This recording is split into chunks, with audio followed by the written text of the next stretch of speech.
பொறுத்து அருள் சோதி வழங்கினை வாழினின் மாண்பே. பெருகுமா கருணை பெருங்கடல் இன்பப் பெருக்கமே என் பெரும் பேரே.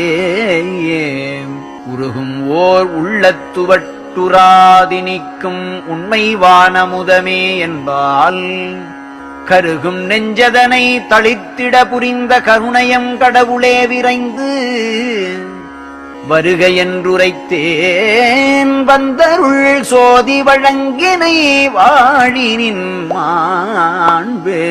எந்தை என் குருவே என் உயிர்க்கு உயிரே என் இரு கண்ணினுள் மணியே. இந்துரும் அமுதே என் உயிர் துணையே இணையிலா என்னுடைய அன்பே. சொந்த நல் உறவே அம்பலத்தரசே